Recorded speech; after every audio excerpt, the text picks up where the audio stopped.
Assalamualaikum warahmatullahi wabarakatuh. Waalaikumsalam.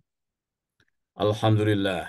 Alhamdulillahilladzi ba'atha fil ummiyina rasulan minhum yatlu alaihim ayatihi wa yuzakkihim wa yuallimuhumul kitab wal hikmah wa in kanu min qablu lafi dhalalim mubin. Asyhadu an la ilaha illallah wahdahu la syarika lah wa asyhadu anna Muhammadan abduhu wa rasuluh. Allahumma salli ala Muhammad wa ala alihi wa ashabihi wa man tabi'ahu ila yaumiddin. Puja dan puji syukur hanyalah untuk Allah SWT yang melimpahkan rahmat, taufik, dan hidayahnya pada kita semuanya dan telah mengutus para nabi dan rasul termasuk Rasulullah Muhammad SAW yatlu alaihim ayatihi untuk membacakan kepada kita semuanya ayat-ayatnya wa yuzakkihim mensucikan kita wa yuallimuhumul kitab wal hikmah mengajarkan ilmu dari Alkitab dan hikmah wa in kanu min qablu dan sungguh sebelum itu lafi dhalalim mubin dalam kesesatan yang nyata. Kita berjumpa kembali pada kajian rutin Riyadhus Shalihin di Masjid Al-Huriyah. Dan ini adalah periode setelah Idul Fitri. Karena itu saya secara pribadi menyampaikan minal aidin wal faizin, mohon maaf lahir batin, taqabbalallah minna wa minkum, siyamana wa siyamakum. Amin, amin ya rabbal alamin. Semoga kita termasuk orang yang diampuni dosa-dosanya, diterima ibadah puasanya, dan kembali fitri dan dimasukkan ke dalam surga dan dijauhkan dari neraka, yaitu orang-orang yang faizun, dan saya mohon maaf lahir batin atas semua kesalahan. Pada pagi hari ini kita sudah sampai pada bab 53 tentang memadukan antara khauf dan roja. Khauf wa roja. Ketahuilah bahwa yang terbaik adalah seorang hamba di waktu sehat, ia harus takut kepada Allah. Di'ilamu anal mukhtara lil abdi fi hali sihatihi ayyakuna khaifan rojia. Seorang hamba. Jadi apa ini? Ini pentingnya materi ini adalah banyakkan orang ketika sehat, ketika kendaraannya bagus, ketika rumahnya aman, itu tidak berdoa kepada Allah Subhanahu wa taala. Tapi kalau mobilnya jelek, masuk jalan tol, doanya panjang banget. Semoga selamat dan seterusnya. Jadi ketahuilah bahwa yang terbaik adalah orang hamba di waktu sehatnya, di waktu amannya, ia harus takut kepada Allah. Sama dengan harapnya kepada Allah, yakni antara rasa takut dan harapnya seimbang. Sedangkan ketika ia sakit, haruslah rasa harapnya lebih banyak lagi. Jadi ketika sakit banyak berdoa, ya Allah sembuhkanlah, sehatkanlah. Ketika sehat, tidak mengerjakan sholat. Sama naik pesawat terbang. Kalau pesawat terbang yang mahal, nggak berdoa. Pesawat terbang yang murahan, berdoa, ya Allah selamatkanlah. Ini. Jadi, dan dasar-dasar syar'i yang diambil dari kitab Riyadhus dalam kitab Riyadhus dalam Al-Quran dan Sunnah tentang kesimpulan di atas sangat banyak sekali di antaranya. Jadi kita tidak boleh ketika sehat tidak berharap, ketika sakit banyak sekali berharap. Allah berfirman dalam surat Al-A'raf, A'udzubillahi minasyaitonirrajim, Bismillahirrahmanirrahim. Fala ya'manu makrallahi ilal qaumul khasirun. Tiadalah yang merasa aman dari azab Allah kecuali orang-orang yang merugi. Ternyata keadaannya orang yang aman biasa-biasa saja, bahkan ya dalam keadaan mobilnya bagus bisa ketabrak truk dari belakangnya. Sebaliknya ada orang yang sakit, sembuh lagi, dan sehat lagi. Allah berfirman dalam surat Yusuf, Innahu la yai'asu mirauhillahi ilal qaumul kafirin. Sesungguhnya tiada yang berputus asa dari rahmat Allah, melainkan kaum kafir. Yang kedua, ini ketika sakit, ketika miskin, jangan sampai putus harapan dari Allah Subhanahu wa Ta'ala. Jadi harus seimbang, ketika sehat harus banyak berdoa, ketika sakit juga terus berdoa. Allah berfirman dalam surat Al Imran 106, Yauma tabyaddu wujuhu wa taswaddu wujuh. Pada hari yang di waktu itu ada muka yang putih berseri dan ada pula muka yang hitam muram. Nah, bagaimana supaya kita putih berseri? Harus bersyukur dalam kekayaan dan harus sabar di dalam kemiskinan atau kekurangan. Allah berfirman dalam surat Al-A'raf 167, Inna rabbaka lasari'ul iqab. Sesungguhnya Tuhanmu sangat cepat hukumannya. Wa innahu laghafurur rahim. Tapi dia juga adalah orang Allah yang Maha Pengampun lagi Maha Penyayang. Laghafurur rahim. Sungguh sangat pengampun dan penyayang. Dalam surat Al-Infitar, innal abrara lafi na'im wa innal fujara lafi jahim. Sesungguhnya orang-orang yang banyak berbakti, abror, benar-benar berada dalam surga yang penuh kenikmatan, dan sesungguhnya orang-orang yang durhaka benar-benar berada dalam neraka. Jangan sampai kita sholat, kita ibadah, kita berdoa ketika sedang sakit, tapi ketika sedang sehat, tidak berharap, tidak khawatir terhadap azab atau kematian yang bisa datang tiba-tiba. Jadi khauf dan roja adalah seperti ini. Allah berfirman dalam Al-Qari'ah juga seperti itu. Fa amman saqulat mawazinuhu fahuwa fi 'aisyatir radiyah wa amman khaffat mawazinuhu fa ummuhu hawiyah wa ma adraka ma hiya narun hamiyah. Jadi dan adapun orang-orang yang berat timbangan kebaikannya maka dia berada dalam kehidupan yang memuaskan. Dan adapun orang-orang yang ringan timbangan kebaikannya maka tempat kembalinya adalah neraka hawiyah. Untuk bisa seperti itu kita harus terus beribadah, baik dalam kaya maupun dalam miskin, dalam sehat maupun dalam sakit, terus taqarrub ilallah subhanahu wa ta'ala. Rasa takut dan harap kepada Allah terkadang dalam dua ayat yang beriringan, terkadang dalam beberapa ayat, dan terkadang dalam satu ayat. Jadi ini pelajaran bagi kita semuanya. Jangan sampai ketika sehat, tidak berdoa, tidak ibadah, tidak menangis. Ketika sakit, menangis luar biasa. Itu sembuh, tidak nangis lagi. Hadis pertama, hadis ke-443 dari Abu Hurairah radhiyallahu anhu bahwa Rasulullah SAW bersabda, jikalau seorang yang beriman tahu siksaan yang ada di sisi Allah, tidak seorang pun yang mengharapkan surga Allah. Jikalau seorang kafir tahu rahmat yang ada di sisi Allah, tidak seorang pun yang akan berputus asa mengharap surga Allah Subhanahu wa taala. Hadis riwayat Muslim. Jadi apa ini maknanya? Bahwa Allah itu sangat keras siksanya, tapi Allah itu juga pengampun dan penyayang. Jadi jikalau seorang yang beriman tahu siksaan yang ada di sisi Allah, waduh, rasanya berat banget untuk bisa masuk ke surga. Karena kita pasti akan melewati neraka. Tidak seorang pun yang mengharapkan surga Allah. Tapi ketika membaca bagaimana Allah Maha Penerima Taubat, Maha Pengasih, Maha Penyayang, seperti yang sudah kita bahas pada masa-masa yang lalu, dalam kajian Riyadhus Shalihin, Allah itu sangat senang kepada orang yang bertaubat, bahkan senangnya melebihi dari orang yang kehilangan onta dan seluruh bekal-bekalnya ditemukan kembali. Dan bahkan Allah terus membuka pintu taubat sampai hari kiamat. Sampai ruh sampai kerongkongan masih dibuka taubat. Jadi qul ya ibadiyalladzina asrafu ala anfusihim la taqnatu mir rahmatillah innallaha yaghfiru dzunuba jami'an innahu huwal ghafurur rahim. Katakan kepada orang-orang yang melampaui batas, ya, qul ya ibadiyalladzina asrafu ala anfusihim la taqnatu mir rahmatillah. Ini surat Az-Zumar ayat 53. Jangan berputus asa dari rahmat Allah. Ya. La taqnatu min rahmatillah. Innallaha sungguh Allah yaghfiru dzunuba jami'an. Mengampuni semua dosa-dosa. Innallaha ghafurur rahim. Allah Maha Pengampun lagi Penyayang. Jadi saya ulang kembali hadis ke-443 ya dari Abu Hurairah radhiyallahu anhu bahwa Rasulullah telah bersabda, ya, jikalau seorang yang beriman tahu siksaan yang ada di sisi Allah, tidak seorang pun yang mengharapkan surga Allah. Karena sangat keras, sangat cepat. Jikalau orang kafir tahu rahmat yang ada di sisi Allah, yang sangat mudah, sangat pemurah, tidak seorang pun yang akan berputus asa mengharapkan surga. Hadis riwayat Muslim.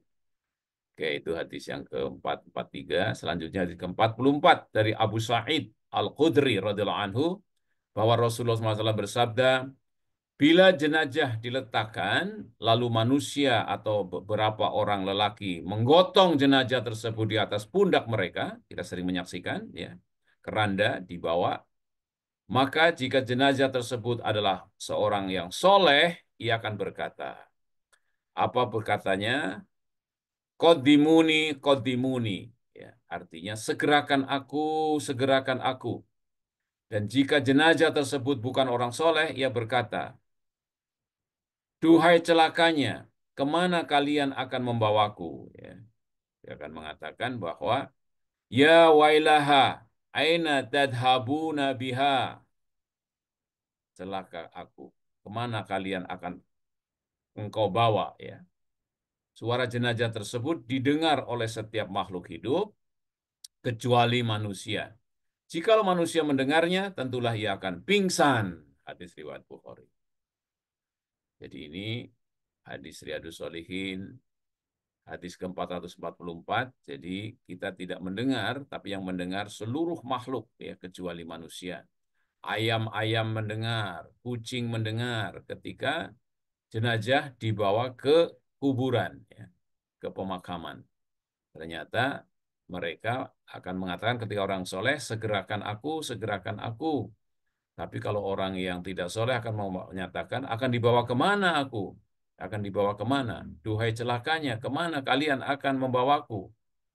Semoga kita termasuk orang yang mengatakan, kodimuni, segerakan aku, segerakan aku. Dan semoga bumi bisa menerima kita karena keimanan, karena kesolehan kita semuanya. Amin ya Rabbal Alamin. Selanjutnya hadis ke-445, hadis terakhir dari bab khauf dan roja.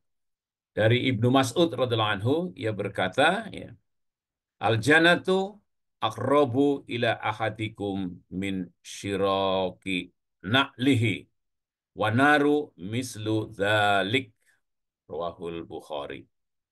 Surga lebih dekat kepada salah seorang di antara kamu daripada tali terompahnya, dan neraka juga seperti itu.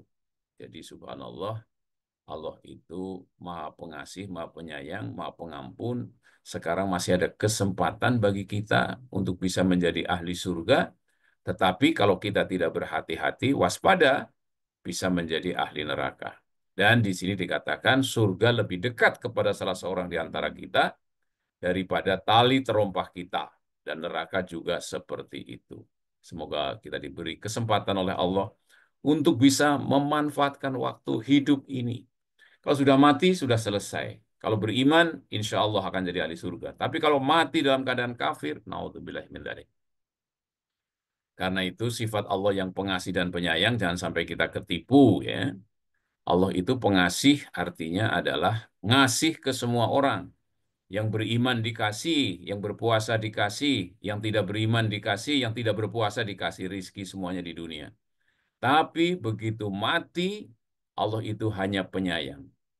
Kepada siapa? Kepada yang beriman, kepada yang bertakwa, kepada orang yang mau jujur, kepada orang yang tidak mabok. Allah penyayangnya kepada itu saja. Tapi bagi orang yang mati dalam keadaan kafir, tusqa min ainin aniyah, akan diberi minum dari mata air yang sangat panas. Laisa lahum ta'amun illa min dhari. Tidak ada makanan kecuali dari pohon yang berduri. La yusminhu minju wala yusni minju. Ya. Jadi laisa lahum ta'amun illa min dhari, lahir. Tidak menggemukkan dan tidak menghilangkan ju' atau rasa lapar. Naudzubillah. Bayangkan, lapar terus, haus terus, ada minuman tapi airnya mendidih. Jadi selama kita masih hidup, pintu taubat masih terbuka, kita manfaatkan sebaik-baiknya untuk menjadi ahlul jannah. Amin ya rabbal alamin. Kita masuk ke bab 54 karena baru jam 6.24, ya. Yaitu bab tentang fadhail, tentang keutamaan menangis karena takut dan rindu Allah Subhanahu wa taala. Allah berfirman dalam surat Al-Isra 109, dan mereka menyungkur atas muka mereka sambil menangis dan mereka bertambah khusyuk. Ya. Jadi wa yukhiruna lil adqani yabkuna wa yaziduhum khusyu'a. Jadi ketika kita sholat dibacakan ayat-ayat Allah Subhanahu wa taala yang menyentuh hati kita, maka kita disunahkan untuk sujud, ya. Sujud tilawah, dan sujud itu adalah menangis dan lebih khusyuk lagi. Allah berfirman dalam surat An-Najm, maka apakah kamu merasa heran terhadap pemberitaan ini dan kamu mentertawakan dan tidak menangis? Jadi, afamin hadal hadisi ta'jabun wa tadhakuna wa la tabkun. Jadi banyak orang mentertawakan Al-Quran, mengejek Al-Quran. Ya, maka apakah kamu merasa heran terhadap pemberitaan ini? Bahwa kita akan dihidupkan kembali dan Allah hanya akan menyayangi orang yang beriman dan bertakwa dan akan menyiksa orang-orang yang tidak mau beriman dan tidak menangis. Dari Ibnu Mas'ud radhiyallahu an berkata, ini hadis pertama tentang bab keutamaan menangis. Hadis ke-446 dari Ibnu Mas'ud radhiyallahu anhu, ia berkata, Nabi SAW berkata kepadaku, bacakan Al-Quran kepadaku. Ya. Jadi, Iqra alayya Al-Quran. Bacakan Al-Quran kepadaku. Aku berkata, wahai Rasulullah, pantaskah aku membaca Al-Quran kepadamu, sedangkan kepadamu Al-Quran diturunkan? Ia bersabda, sesungguhnya aku suka mendengar Al-Quran dari orang lain. Maka aku mulai membaca surat An-Nisa sehingga ayat ke-41. Maka bagaimanakah halnya orang kafir nanti apabila kami mendatangkan seorang saksi Rasul dari tiap-tiap umat dan kami mendatangkan kamu, wahai Muhammad, sebagai saksi atas mereka itu. Kemudian Nabi bersabda, cukup, cukup, cukup. Aku menoleh kepada beliau, tiba-tiba kedua matanya berlinang, muttafaq alaih. Jadi Rasulullah SAW dibacakan surat An-Nisa sampai ayat ke-41. فَكَيْفَ إِذَا جِئْنَا مِنْ كُلِّ أُمَّةٍ بِشَهِيدٍ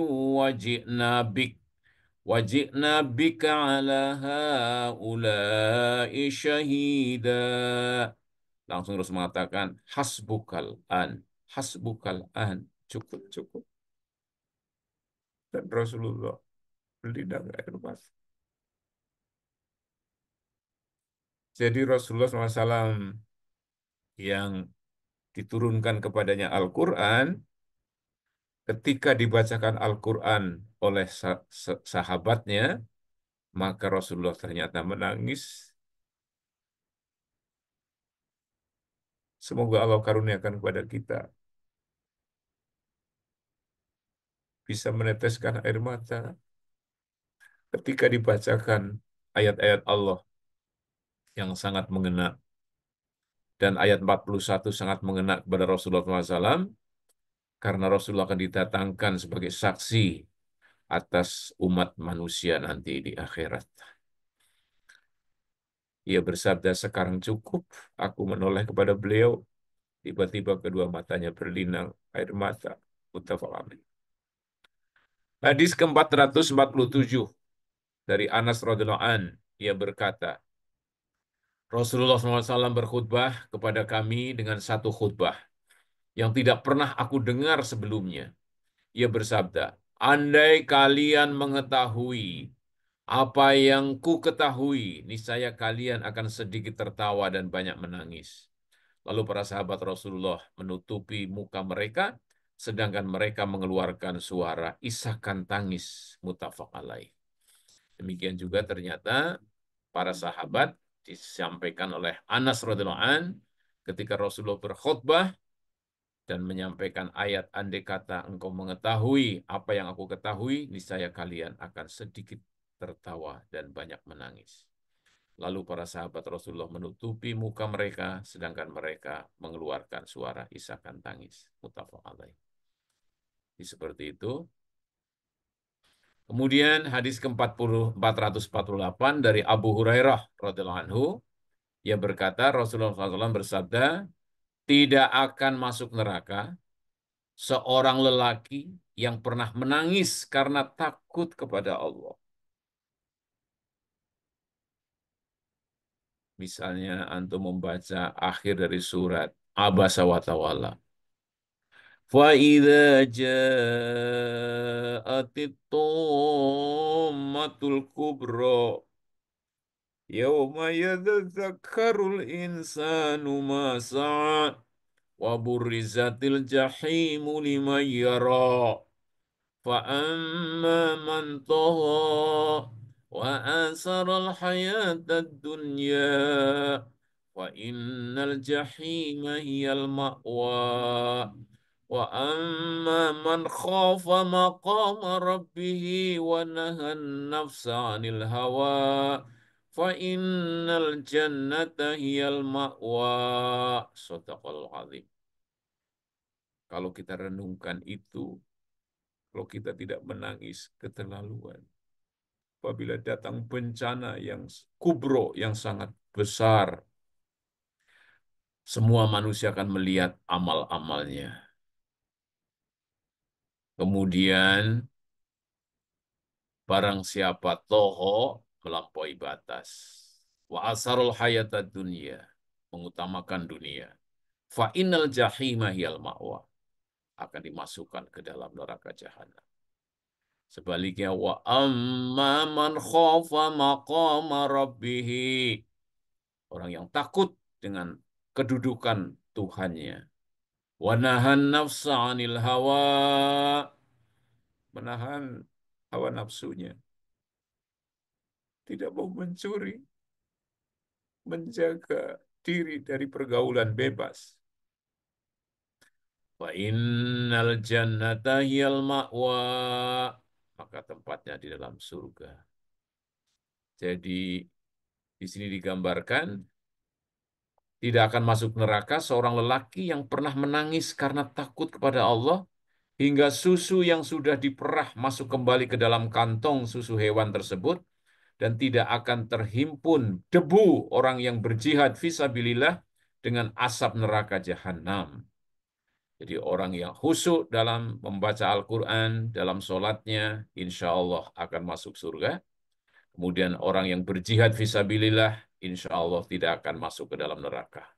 Karena asap dalam perjuangan fisabilillah tidak akan bercampur dengan asap api neraka. Hadis riwayat Tirmizi, ya, hadis ini adalah Hasan Sahih. Ke-449 dari Abu Hurairah radhiyallahu anhu dari Nabi SAW yang bersabda, ini sangat terkenal hadisnya, 7 golongan yang mereka dinaungi Allah di bawah naungannya di hari yang tidak ada naungan kecuali naungan Allah Subhanahu wa taala. Yang pertama adalah seorang pemimpin yang adil, ya. Pemimpin yang adil. Yang kedua adalah pemuda yang tumbuh dalam beribadah kepada Allah. Yang ketiga, seorang lelaki yang hatinya terpaut kepada masjid. Yang berikutnya, 2 orang lelaki yang saling mencintai karena Allah. Mereka bertemu dan berpisah karena Allah. Dan seorang lelaki yang diajak berzina oleh seorang wanita yang mempunyai kedudukan, ya, yang memiliki kedudukan dan berparas cantik. Lalu ia berkata, sesungguhnya aku takut kepada Allah. Jadi faqala inni akhafullah.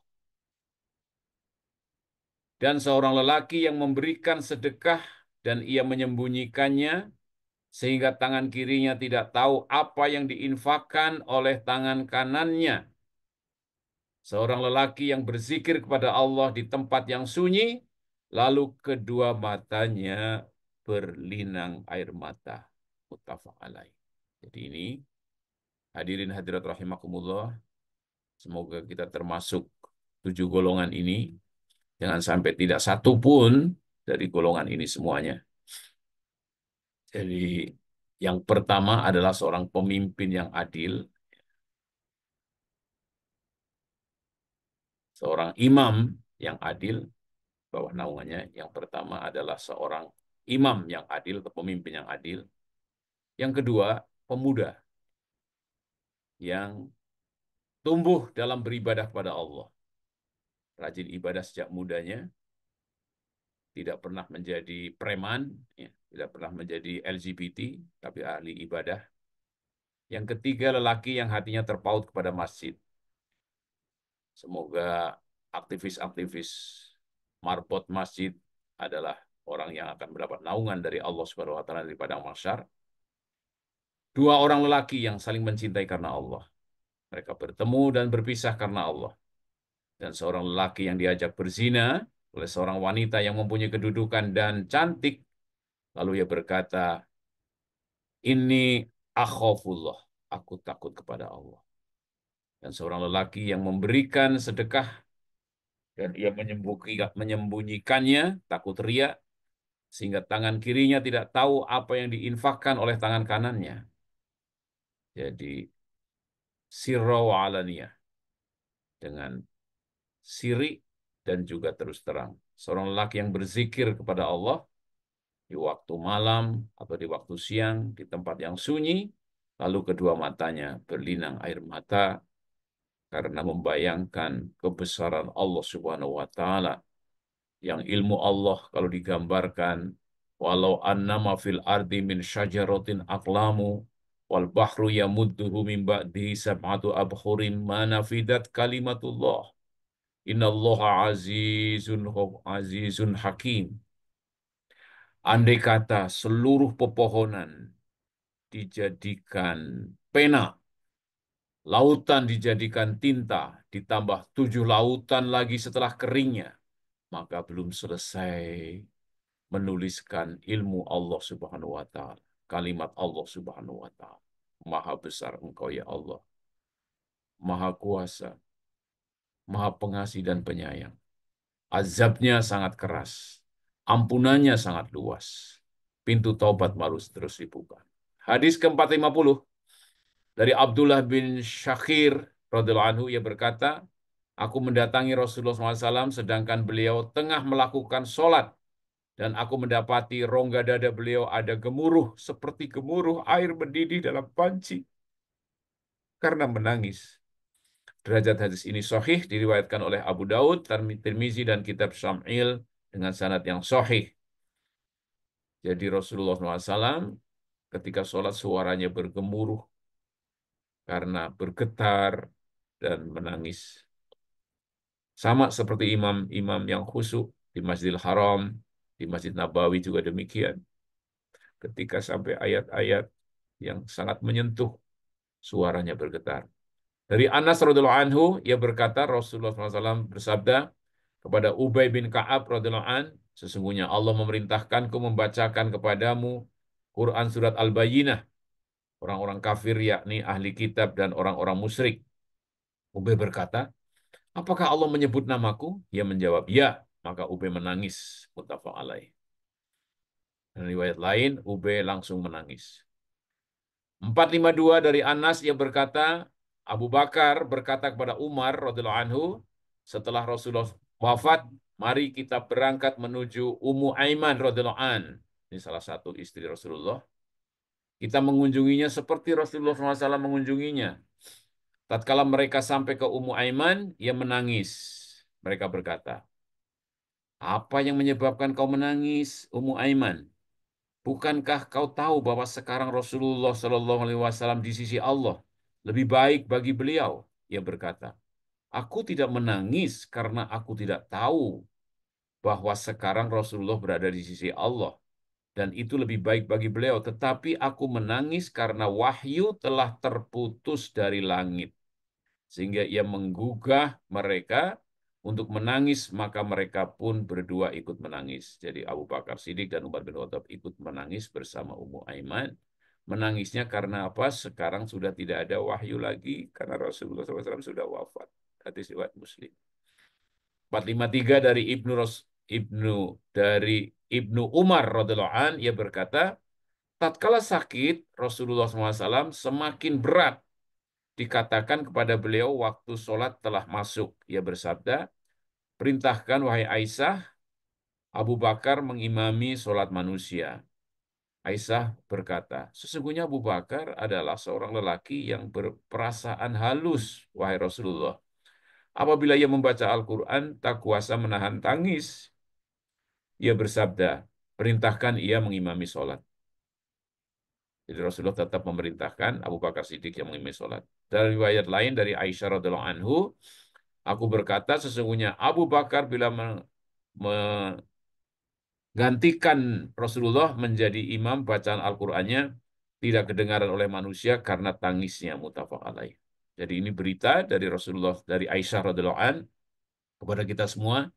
Ternyata Abu Bakar Siddiq radhiallahu an ketika menjadi imam terisak-isak menangis.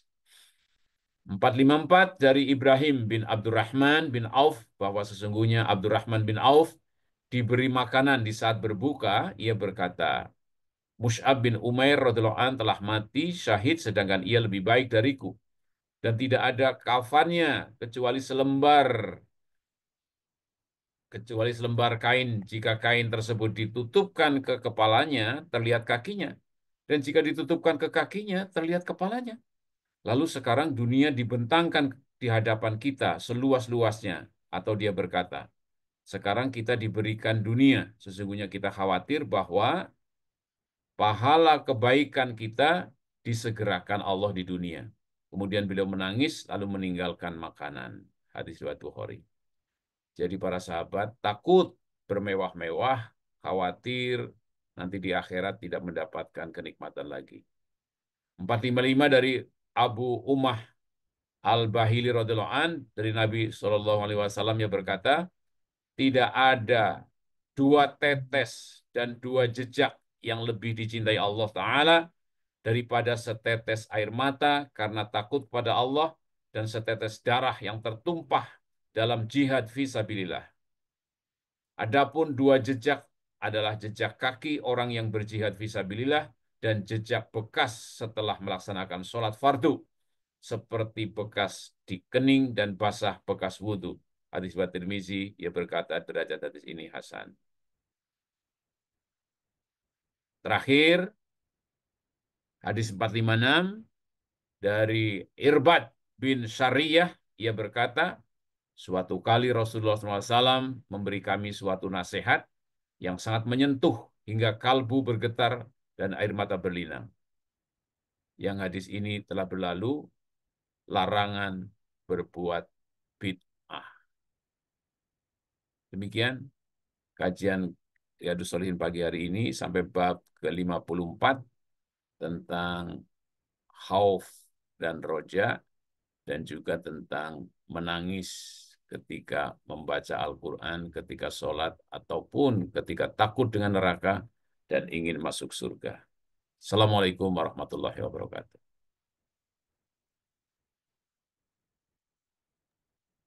Waalaikumsalam warahmatullahi wabarakatuh. Salam kepada Ustadz Hasim atas pembacaan kitab Riyadhus Shalihin ya. Oke, berlanjut. Acara selanjutnya yaitu sesi tanya jawab. Silakan kepada para jamaah yang ingin bertanya dipersilakan bisa raise hand atau bisa ditanyakan di kolom chat.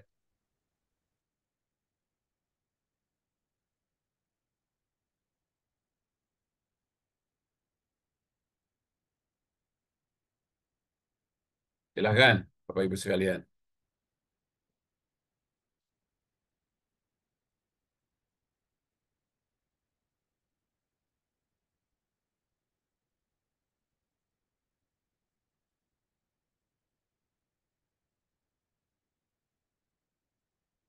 Itu ada yang present, Mas Irfan.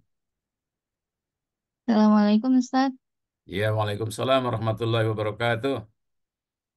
Izin bertanya Ustaz. Ya, Hadis yang ke-499, ya, 7 golongan yang akan mendapat naungan oleh Allah ya. di akhirat nanti. Ya. Yang pertama pemimpin yang adil, yang kemudian dari nomor 2 sampai selanjutnya itu disampaikannya adalah pemuda.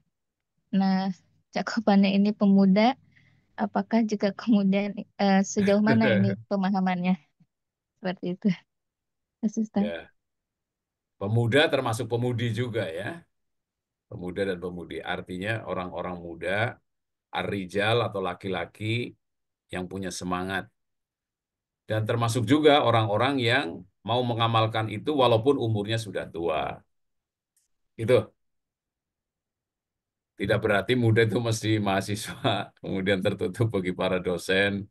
Tidak demikian. Atau pemuda mesti hanya laki-laki, tetapi di situ juga yang masih berjiwa muda, baik laki-laki maupun perempuan. Itu maksudnya, Mbak. Makasih. Oke. Sekarang Ustaz, jadi secara umum ya ini pemahamannya. Umum. Jadi jangan sampai nanti kita ketemu Bapak di rumah, ini hanya untuk kita-kita yang masih muda. Tidak. Iya. Siapa-siapa yang mau jadi bahkan pemimpin yang sebenarnya tua-tua yang sekarang mau berlaku adil masih terbuka untuk mendapat naungan Allah nanti di padang mahsyar ya. Kalau mau bertaubat, kemudian berubah menjadi salah satu yang ada dalam 7 naungan, dalam naungan 7 golongan yang Iya. mendapat naungan dari Allah SWT. Demikian. Iya. Karena yang nomor 5 itu khusus apa malah eh, menolak yang berzina itu karena apa rayuan wanita ya disebutkannya ya. Iya, ya itu juga bolak-balik ya. Bisa wanita yang mengajak, bisa laki-laki yang mengajak. Itu dua-duanya. Tidak berarti hanya laki-laki yang diajak perempuan. Gitu. Padahal perempuannya cantik. Tetapi memang yang lebih agresif kan laki-laki, Mbak, ya. Laki-laki. Agresif itu artinya laki-laki itu tidak digoda saja berangkat menuju tempat perzinaan. Apalagi digoda, tapi bisa mengatakan, aku takut kepada Allah. Demikian juga sebaliknya kepada perempuan. Demikian. Jadi itu contoh ekstrimnya adalah laki-laki. Karena laki-laki itu yang gampang jatuh cinta, bahkan tidak digoda saja berangkat cari godaan, tapi dia bisa digoda dan bisa menahan dan mengatakan, aku takut kepada Allah. Demikian. Baik, syukran Ustaz Baik, penjelasannya. baik. Baik, kepada penanya selanjutnya, silakan bisa raise hand. Assalamualaikum, izin bertanya Ustadz. Ya, silakan. Waalaikumsalam warahmatullahi wabarakatuh. Mohon izin sebelumnya saya tidak bisa buka kamera. Ya. Mungkin alhamdulillah ya, mungkin saya termasuk orang yang dikaruniai perasaan eh, yang sangat takut sekali akan neraka.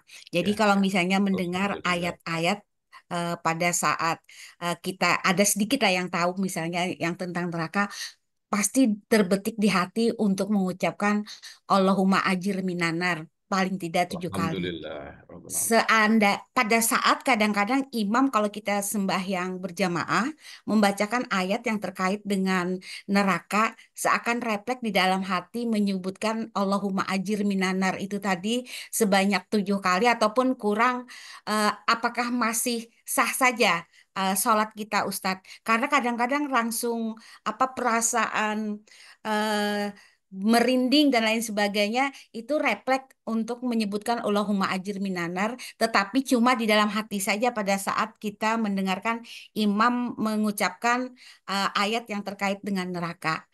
Demikian Pak Ustadz, terima kasih. Assalamualaikum warahmatullahi wabarakatuh. Jadi dibolehkan, tetapi dalam hati aja ya, dalam hati saja. Apalagi kalau jadi imam, ya, jangan sampai membaca itu 7 kali, tidak diperkenalkan, tidak diperkenankan. Jadi silahkan membaca, ya Allah, lindungi aku dari neraka jahanam, seperti yang sedang dibaca oleh imam itu. Begitu. Tapi jangan 7 kali, karena bacaan imamnya kan berjalan terus. Nanti kita kelewat, nggak bisa khusyuk lagi dengan ayat berikutnya. Iya Ustadz, terima Ya, kasih. sekali saja dalam hati, apalagi jadi imam, ya. Demikian jawaban saya.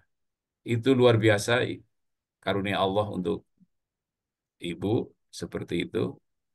Nggih, alhamdulillah. Alhamdulillah, semoga menular kepada kita-kita semuanya. Amin ya Rabbal Alamin. Amin. Dan semoga ditambah dengan menangis ya, di samping membaca itu dan meneteskan air mata. Terutama apalagi ada sujud tilawah ya. Usahakan kita menangis ketika sujud tilawah. Ya, Karena itu karunia dari Allah. Pasti Allah telah membacakan ayat-ayat, telah menyampaikan ayat-ayatnya tentang kebesarannya. ya Ustaz. Tersungkur sujud dan menangis. Demikian. Ya, Jazakallah. terima kasih.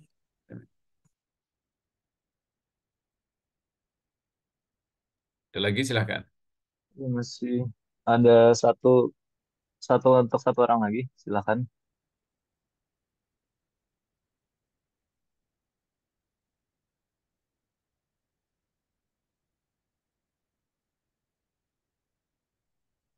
Silakan satu lagi. Al-Quran itu indah sekali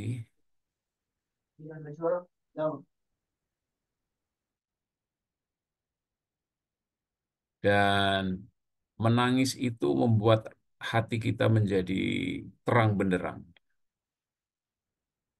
Meneteskan air mata juga bisa membuat kita gembira.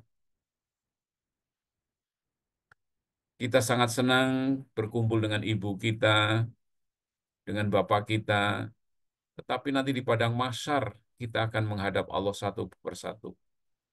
Wa idza ja'atis sakhah yauma yafirrul mar'u min akhihi wa ummihi wa abi wa sahibatihi wa bani. Jadi akan dipanggil satu-satu. Kita pisah dengan ibu kita, pisah kita dengan anak-anak kita. Bahkan kita tidak bisa menolong sedikit pun seorang bapak kepada anaknya, seorang anak pada ibunya. Makanya banyak orang ketika dibacakan ayat itu pasti menangis. Karena seorang anak tidak bisa menolong sedikit pun bapaknya, demikian juga bapaknya tidak bisa menolong anaknya sedikit pun. Jadi banyak-banyaklah merenungi, mentadaburi Al-Quran, sehingga ketika imam membaca, kita bisa faham dan kita bisa menangis. Karena takut pada neraka dan ingin berkumpul bersama ibu dan bapak kita di surga. Jannatu adnin yadkhulunaha wa man solaha min abaihim wa azwajihim wa dzurriyyatihim wal malaikatu yadkhuluna alaihim min kulli bab. Bayangkan, kita bersama ibu bapak kita, bersama kakek nenek kita, bersama keturunan kita yang soleh dan solehan, dirangkul oleh malaikat, seraya berkata, Salamun alaikum bima sobartum fa ni'ma uqbadar. Keselamatan atas kamu, dan inilah akhir yang terbaik bagi kita semuanya, seorang hamba Allah Subhanahu wa Ta'ala. Jadi, hendaklah menangis. Kalau tidak bisa menangis, usahakan menangis ketika dibaca tentang surga yang sangat indah. Dan kita akan selama-lamanya bersama ibu kita, bapak kita, kakek kita, nenek kita dalam Jannatul Adni. Malaikat masuk dari semua pintu, seraya merangkul kita semuanya. Salamun alaikum bima sobartum. Dan hadapilah kehidupan dengan penuh kesabaran, sehingga kita pantas disebut oleh malaikat sebagai orang yang sabar. Tidak mudah putus asa, dan seterusnya, dan seterusnya. Demikian. Sebagai tambahan saja. Sudah cukup, Mas Irfan? Kalau tidak ada lagi. Mungkin bisa dicukupkan, Ustaz.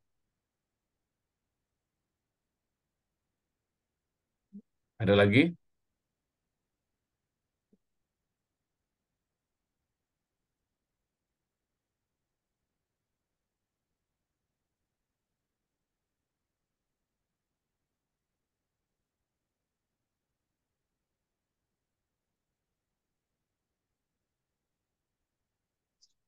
Bisa ditutup, Ustaz? Kita tutup ya. Marilah kita tutup dengan doa kehadirat Allah Subhanahu wa Ta'ala agar kita menjadi orang-orang yang senantiasa khusyuk dalam ibadah, baik ibadah khosoh dalam waktu sholat maupun ibadah di tengah-tengah kehidupan bermasyarakat, berbangsa, dan bertanah air.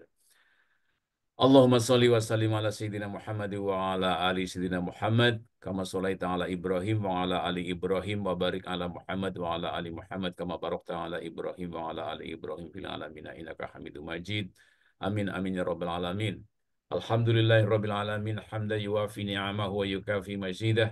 Ya Allah Rabbana lakal hamdu kama yanbaghi li jalali wajhika 'azimi sultanik. Allahumma fir lil mu'minin wal mu'minat wal muslimin wal muslimat al ahya'i minhum wal amwat. Allahumma fir lana wa li walidayna warhamhuma warhamhuma kama rabbayana shighara. Rabbana inna nas'aluka ilman nafi'an wa rizqan wasi'an wa shifaan min kulli da'in. Rabbana inna nas'aluka ridhaka wal jannah wa na'udzubika min syakhatika wan nar. Jannatu adnin yadkhulunaha wa man salaha min abaina wa azwajina wa dhurriyyatina wal malaikatu yadkhuluna alaina min kulli bab. Salamun alaina bima sabarna fa ni'ma uqbad dar. Rabbana atina fid dunya hasanah wa fil akhirati hasanah wa qina adzabannar. Rabbana taqabbal minna innaka antas samiul alim wa tub alaina innaka antat tawwabur rahim. Subhana rabbika rabbil izzati amma yasifun wassalamu alal mursalin walhamdulillahi rabbil alamin. Assalamualaikum warahmatullahi wabarakatuh.